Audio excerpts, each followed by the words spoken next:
Hola, ¿qué tal, amigas, amigos? Oiga, pues Carmen Aristegui, digo que no tiene ninguna necesidad de hacer tanto alboroto. Bueno, aparte, sus invitados son muy predecibles. El ministro en retiro, José Ramón Cosío, está Denis Dresser, está Sergio Aguayo, personajes identificados con la tecnocracia. Desde hace tiempo, Carmen Aristegui se ha dedicado al golpeteo político. Digo que no tiene necesidad porque tiene un buen programa. Digo un buen programa en cuanto a tecnología se refiere, tiene cortes extraordinarios, tiene un equipo de reporteros, es decir, es un medio de comunicación en forma. No descarto que esté patrocinado por El Reforma, por Claudio X González, por FEMSA, por Soriana, por Lala, por Aeroméxico, los mismos que integran el Frente Nacional Anti-AMLO. ¿Por qué hablo de esto en esta ocasión?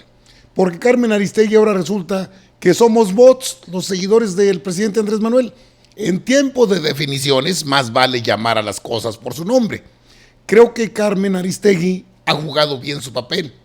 Ahora le toca a ella, bueno, quiere ella ser víctima. Ya se fue en contra de Notimex, ya armó todo un lío, ya nos llamó bots, ya dijo que la gente que sigue al presidente Andrés Manuel no es de a de veras, es de mentiritas.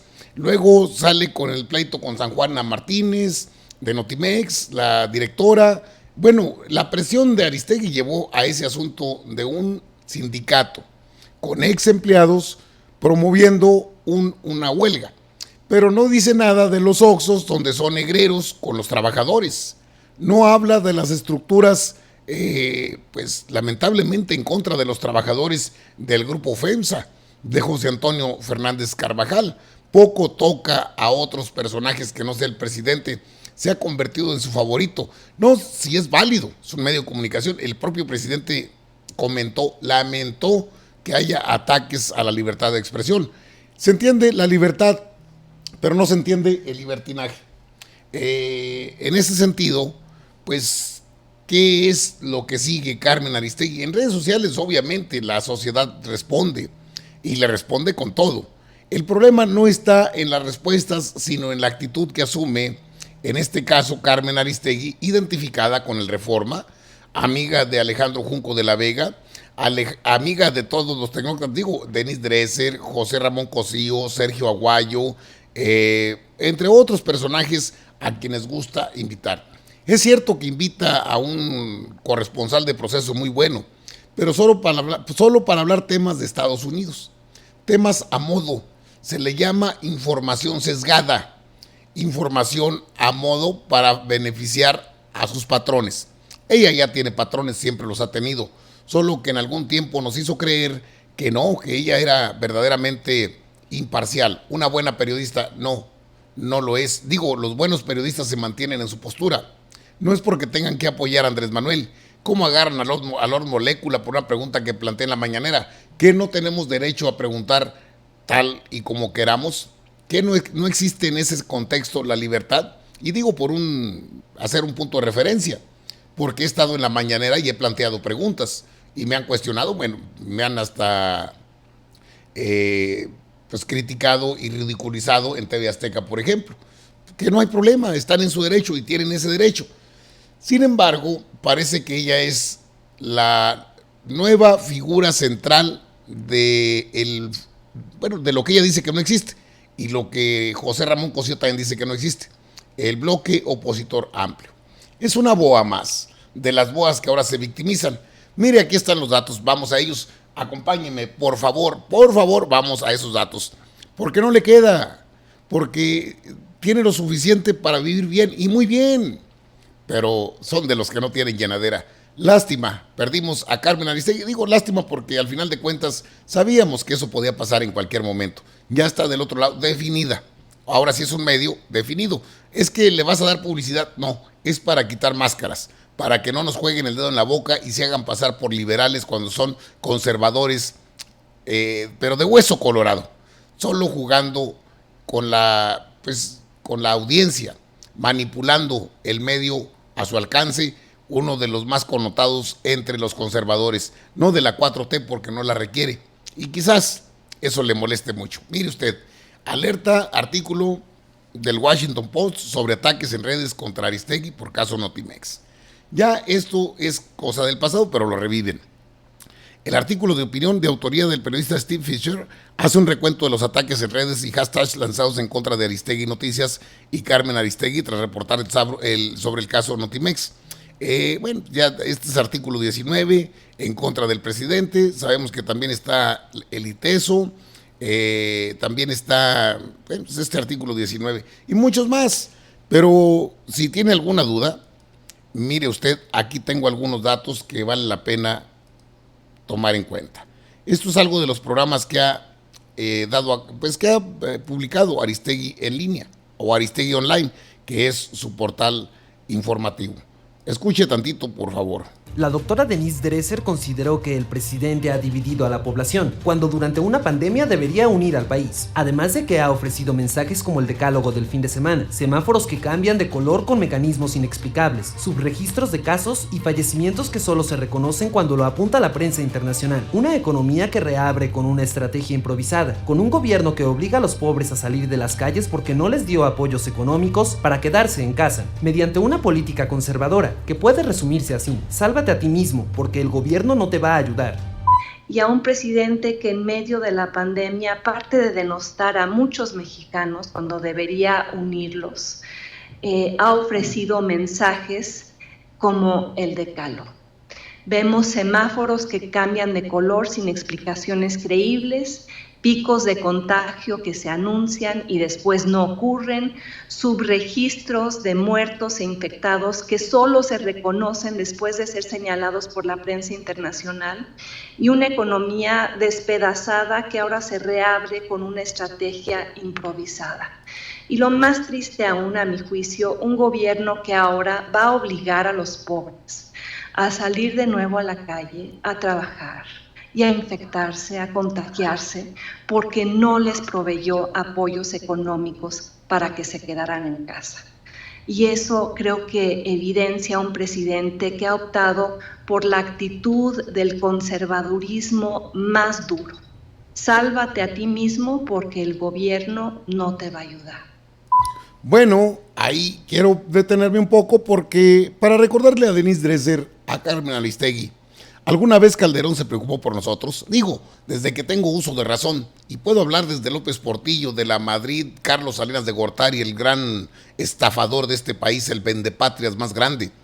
Sálvate a ti mismo. Los mexicanos nos hemos salvado a nosotros mismos durante décadas. Denise Dresser, politóloga, usted pretende manipular a las masas que estamos informando, a las que les informamos. Nunca el gobierno de la República se interesó por los más desprotegidos, siempre cuidó de los ricachones, de los empresarios, de los grupos facciosos de poder como los medios de comunicación. Ahora resulta que el mensaje del presidente es malo. Ahora porque gobierna el presidente Andrés Manuel es malo. No, Denise, el pueblo de México estuvo al garete, en el olvido. No, Carmen Aristegui, no eres víctima, eres vocera del prianato del conservadurismo más duro, que representa a Salinas, Zedillo, Vicente Fox, Felipe Calderón y hasta Enrique Peña Nieto. No nos vengan con cosas victimizándose, por favor, por favor. Mire usted, aquí está el ministro en retiro, Cosío, ahí lo tiene ya, ahí lo tiene. Y bueno, él habla de todo, hasta de la pandemia, como si fuera un especialista, que no es jurista. Escuchemos. De distancia del proceso intermedio, está la idea de un proceso revocatorio, ¿no? O sea que de aquí a los próximos meses, el tema electoral cruzará de lado a lado las acciones de todo el mundo. Fíjate que sí, y en uno de los programas que estamos, y que tú lo estás siguiendo, y muchas gracias que lo sé, que estamos llevando a cabo los viernes, hemos estado también analizando esta parte política, esta parte electoral. ¿Qué sigue? ¿Qué situaciones se están presentando? Tenemos problemas con las elecciones de Hidalgo, de Coahuila, eso es un asunto serio, otro día lo podríamos tratar de forma más extensa, pero también se empieza a complicar el panorama de las elecciones federales. Una cuestión que platicaba yo con María Marván y con Rosa María Cano es esto. En México, la forma de llevar a cabo el proceso electoral es muy presencial. Hay que capacitar personas, hay que ir a las casas, es decir, es una forma no electrónica, no mecanizada, digámoslo así, sino que tiene que estarse participando directamente con las personas. No sabemos todavía cuál va a ser la extensión de COVID, tampoco sabemos si va a haber un rebrote en noviembre y que se puede juntar, esto ya se ha dicho mucho, con la influencia estacional o si puede tener un rebote el año que entra. Pero sí me parece que es extraordinariamente importante y afortunadamente Lorenzo Córdoba ya mandó unas señales de que el INE está comprendiendo cabalmente el problema, ahora falta ver todo el proceso de implementación. ¿Qué va a pasar con las elecciones del año que entra? Porque hay que recordar, las elecciones, el proceso electoral empieza a finales de este año y es una marcha muy grande para una elección muy grande, con un número enorme de casillas, personas, representantes de partidos, ya sabemos todo eso que lo acabamos de vivir hace un par de años. Entonces es un proceso muy grande. A mí me preocupa mucho que si la elección no se realiza muy ordenadamente, muy transparentemente, a pesar o dentro de COVID, como lo queramos llevar, esa falta de limpieza en el proceso electoral pueda afectar a la democracia, a la legitimidad democrática, y eso pudiera tener también una consecuencia electoral, no solo electoral, perdón, sino democrática en general. Este sí me parece que es un asunto central, porque tampoco tenemos muy clara la variable COVID. Entonces, ojalá que, además de las sobrecargas que ya empieza a tener la democracia mexicana por todo el proceso de tensión, no se nos vaya a entorpecer el proceso electoral y nos genere un efecto adicional, como puede suceder, o de hecho ya sucedió, en Hidalgo y en Coahuila, que tuvieron que posponer la elección de julio, porque no se puede realizar, pues salvo que queramos que un número mayor de personas resulten contagiadas y probablemente de ese número total, algunas fallecidas. Y como esto es indeseable, que suceda una u otra cosa, pues se pospone la elección con consecuencias importantes, insisto, para la integración de los órganos y el proceso democrático en general. Ni más ni menos. Bueno, ya le pasó al mundo, le está pasando al mundo. Hay varias elecciones pospuestas en el mundo y bueno, pues México no podría ser la excepción en dado caso si es que el COVID-19 continúa en una circunstancia de la que actualmente pues estamos dando cuenta, desde luego. Y hablando de COVID-19 y de las decisiones a tomar, bueno, ¿qué te parece el planteamiento que ha hecho el presidente ya del fin de semana para acá con mayor fuerza en términos de decir hay que salir? Incluso la expresión es hay que recuperar nuestra libertad en esos términos, con los cuidados, con la sana distancia, pero el tema de volver a salir en un momento como este, pues es el gran dilema de todos los países otra vez. Estamos viendo como, por ejemplo, Francia, nos decía nuestra colega Florencia Ángeles desde allá, nuestra colega en París esta mañana, bueno, como Francia ya está en verde, y bueno, pues están apostando porque pueden reactivar pueden reactivar las tareas productivas y el trato social en los bares, en los restaurantes, en los cafés y todo esto. Bueno, en el caso mexicano estamos con los datos oficiales cada día expuestos por el doctor López-Gatell, por un lado, por otro lado el presidente de la República lanzando esta idea de hay que salir, hay que recuperar la libertad con el cuidado del caso, etcétera, incluso con un decálogo que ha sido bastante comentado y algunos lo han sometido a la crítica porque al final de cuentas son mensajes pues más en el ámbito de lo espiritual, de la buena salud, del come frutas y verduras, como decíamos ayer, en fin, exacto. Esos son los llamados de las últimas horas y días desde el gobierno de la República. Mira, yo entiendo muy bien el dilema en el que está el presidente de la República. Acabamos de perder un número muy grande de empleo formal, esto me parece que es tremendo. Hoy los periódicos en la mañana, varios... Bueno, no le voy a seguir porque este hombre no sabe de lo que habla en términos de epidemiología. Él podrá saber de lo que son acciones juristas, incluso político-electorales, pero ya el decálogo del presidente, ya el salir, ¿por qué no salir? Al final de cuentas es un virus y es mundial, se trabaja en vacunas en diferentes partes del mundo. O sea, ¿por qué la insistencia en el golpeteo? Usted lo acaba de ver. ¿Por qué la insistencia en golpetear al presidente? Porque ese es el trabajo de Aristegui. Sesga, tuerce la información, preguntas a modo para que el entrevistado critique. Eso es evidente. Sí, sirve a intereses, eso queda claro. ¿Cuál es la finalidad? Poner en claro que Carmen Aristegui no es víctima de nadie, ni del presidente, que es respetuoso de la libertad de expresión. Una libertad que ha rayado en el libertinaje y sin embargo se permite. Descalificaciones, mensajes torcidos a modo, con la intención de golpetear a la Cuarta Transformación, porque no les ha quedado claro una sola cosa. Este país ya cambió, ya no les pertenece, Carmen. Usted también debe saberlo como buena reportera, como comunicadora.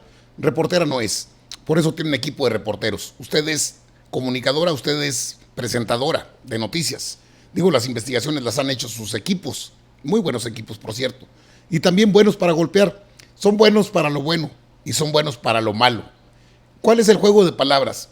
Son buenos cuando quieren quedar bien con sus amos, pero son también malos cuando quieren convencer a la población.